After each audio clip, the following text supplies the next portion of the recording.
Y ahora lo que se viene es, ¿y qué hacemos con esta generación plateada? Que así se le dice por el color de las canas y del pelo, que va a ir envejeciendo, pero que tenemos que darle la oportunidad de que envejezca siendo económicamente productiva. Está con nosotros Martín Pérez, director ejecutivo de la Fundación Romero. Comencemos por hablar del motivo de la entrevista. Sí, claro. Y permíteme, ya que estás acá, hablar de otros temas que creo que son de interés de cualquier peruano en este momento, ¿no? Sin duda, sin duda. Yo quisiera empezar, Nicolás, solidarizándome con la familia y expresándole mis condolencias como ciudadano a la familia del policía asesinado y por supuesto a la Policía Nacional del Perú, ¿no? O sea, que tantos mártires le ha dado a este país. Y creo y coincido con tus palabras que necesitamos todos unirnos frente a este tema que es la inseguridad ciudadana, que además no es un tema nuevo, o sea, es un tema que lo que quizás falta es una mayor convicción para atacarlo y realmente reducirlo. No lo vamos a poder eliminar, evidentemente, ¿no? Pero tenemos que tomar una decisión y creo que son los gobernantes quienes tienen que demostrar una real voluntad política, ¿no? Sí, pues, sí, y yo creo que esto nos tiene que, como decía, a mí me parece que la entrevista con Javier Arévalo sinceramente ha sido bien importante, porque con mucha serenidad ha dicho cosas muy fuertes, ¿ah? Ha dicho cosas muy fuertes sobre todas las correcciones que hay que hacer. O sea, por ejemplo, esto de los plazos, Martín. O sea, tienes 48 horas para tener un detenido. Oiga, pero si estamos sobrecargados y estamos en guerra, no nos alcanzan las 48 horas, no va a haber tiempo para que la policía y la fiscalía hagan su chamba. Necesitamos más tiempo. Ahí tiene que intervenir el Congreso, por ejemplo. O necesitamos una ley que no le ponga, así sea, digamos, transitoria, que no ponga el acento en preocuparse en proteger los derechos humanos de los delincuentes, sino proteger los derechos humanos de todos los ciudadanos.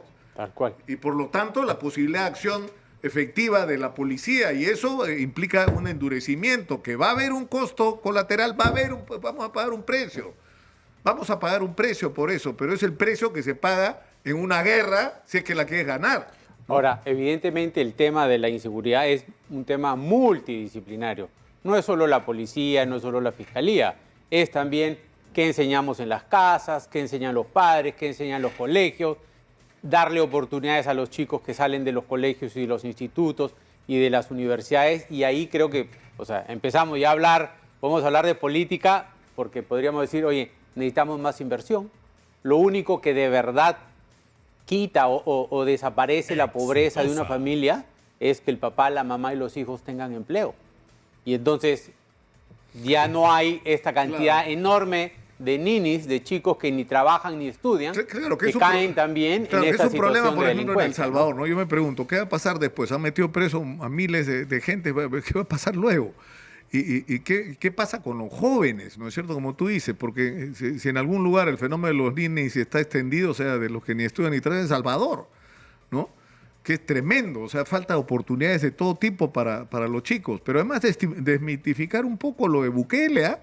Porque Bukele viene del Frente Farabundo Martí de Liberación Nacional, que es, digamos, tratando de hacer una similitud, es como si el MRTA en el Perú hubiera conseguido un acuerdo con el Estado peruano, se hubiera legalizado y se hubiera convertido en partido político y hubiera participado en elecciones. Bueno, el señor Bukele era parte del equivalente al MRTA en El Salvador y fue alcalde de San Salvador del Frente Farabundo Martí de Liberación Nacional, que era el partido que venía de la guerrilla. O sea, tómenselo con calma, ¿no? Porque, en fin. Ahora, en el Perú también, desgraciadamente, la pandemia nos pegó muchísimo, ¿no? O sea, Claro. regresamos a niveles de 29, casi 30% de pobreza. Es decir, 1 de cada 3 peruanos regresó a la situación de pobreza. Y a los ritmos que vamos de crecimiento del país, nos vamos a demorar décadas para llegar a los niveles de pre-pandemia, ¿no? Claro. Ahora, en fin. Y bueno, y por eso...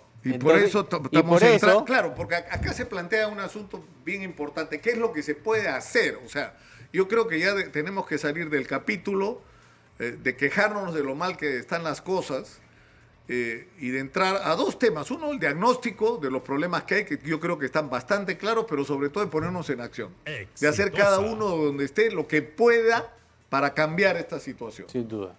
Y ahí entra la Fundación A ver, Romero. dale. Entonces, por eso digo, hay un grupo de peruanos que ya tiene más de 50 años. No es un grupo pequeño. Hoy día, quienes tenemos, como tú y como yo, que ya pasamos los 50, somos 6.5 millones de peruanos. No es poco, es casi 25% de los peruanos que ya entramos a la tercera etapa, digamos, ¿no? Pero es un grupo que, como hemos visto, gracias a los avances, gracias a la tecnología, gracias a la medicina, ya no vamos a vivir 70, 72, 74, sino es muy probable que vivamos hasta los 85 y hasta los 90. Mis hijos y los tuyos van a vivir hasta los 100. En España hoy día hay más de 100.000 personas por encima de 100 años. Y entonces, y ahora lo que se viene es, ¿y qué hacemos con esta generación plateada? Que así se le dice por el color de las canas y del pelo, que va a ir envejeciendo, pero que tenemos que darle la oportunidad de que envejezca siendo económicamente productiva. Porque quien no tenga ingresos, y crucemos esto, desgraciadamente en el Perú no hay un sistema pensionario que nos acompañe a vivir hasta los 85 o los 90 años, entonces tenemos que ayudar a que esta generación pueda actualizarse, pueda tener más conocimientos, se pueda volver emprendedora, sepa cómo interactuar con otros grupos intergeneracionales, por ejemplo, ¿no? Yo en la oficina... ¿Cómo te comunicas con gente que no es de tu generación? O sea, por ejemplo, yo tengo una hija, la menor de mis hijas, que nunca ha visto televisión prácticamente. Exitosa. O sea, la televisión abierta, eso no existe para ella. Ella se informa a través de las redes sociales, de las cadenas y los grupos a través de chats de su teléfono. De su celular. A veces me llama a mí, que soy periodista supuestamente informado, a contarme algo que está pasando, no acá en el mundo, ¿no? Y eso es bien importante. O sea, yo tengo hijos de 29, 28 y uno de 17. Ya ellos son dos generaciones ellos, distintas, claro, ¿no? Y entonces, en las oficinas tienes grupos intergeneracionales donde yo, que tengo 58 años, puedo ser el mayor, pero se genera una dinámica que hay que entender y que hay que conducir, que puede generar y trae mucho valor a las organizaciones. Entonces, creo que esos son retos. Entonces, por eso es que dentro de las cosas que hacemos mucho énfasis en el tema que hemos conversado varias veces de las habilidades blandas. Cómo interactuar con chicos, cómo poder conducir o ser parte, porque no necesariamente alguien de 50 va a liderar un grupo intergeneracional, pero tienes que aprender a ser parte de un grupo mayor donde tú no lideras necesariamente. Entonces, son retos que se le presenta a la gente. El otro tema es, hoy día el 77% de los hogares tiene algún tipo de teléfono inteligente. Es una tremenda herramienta. Hoy día te hacen llamadas, videollamadas de cualquier parte del mundo. O tú tienes que convocar videollamadas, ¿no? Tienes la posibilidad de hacer hojas de cálculo, de leer, de aprender un poco de herramientas digitales. Y todo hoy día tiene que pasar por un proceso de aprendizaje para que sea, y de revisión, o sea, los guiones los revisamos con gente para que sea realmente amigable. Lo otro que hemos detectado es que en el Perú tenemos 800.000 emprendedores activos que tienen más de 50 años.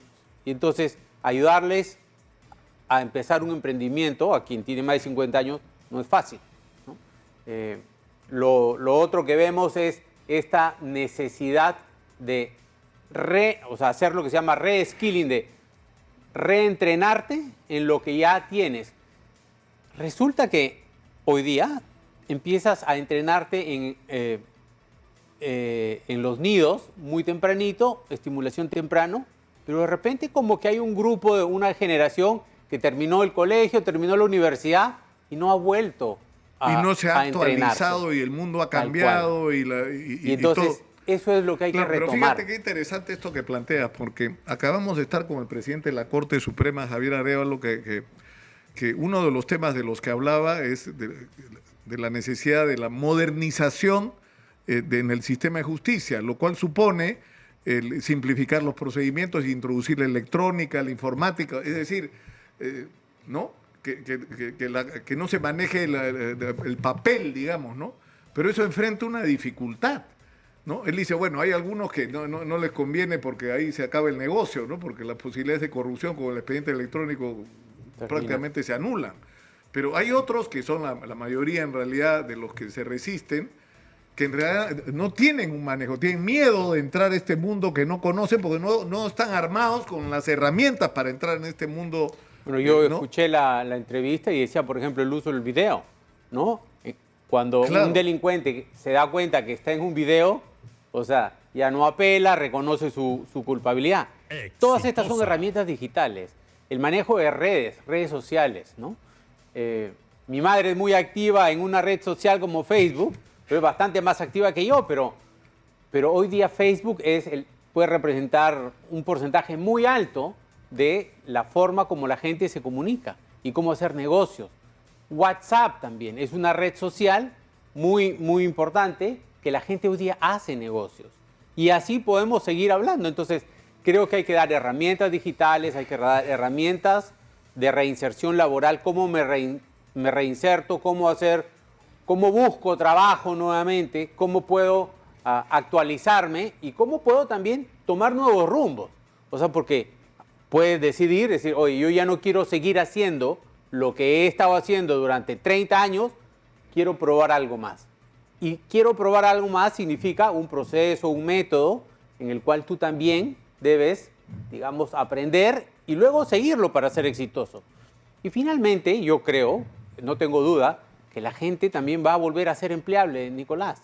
O sea, el talento en el mundo es escaso. Claro, el problema que está ocurriendo en muchos casos es que la gente mayor, con más experiencia, también es más cara para muchas empresas que prefieren prescindir de estas personas, con lo cual probablemente bajen sus costos y hay profesionales más jóvenes, talentosos, pero estás perdiendo una experiencia valiosísima que se va con esa persona mayor, ¿no? Y ahí también es importante la definición de algunas políticas públicas que puedan ayudar a bajar esos costos. Es decir, ¿por qué el Estado no puede subsidiar más la salud o buscar algunas opciones para que no resulte tan oneroso contratar a personas con más de 50 años, ¿no? O más de 60? Hay políticas públicas que ayudan a esto.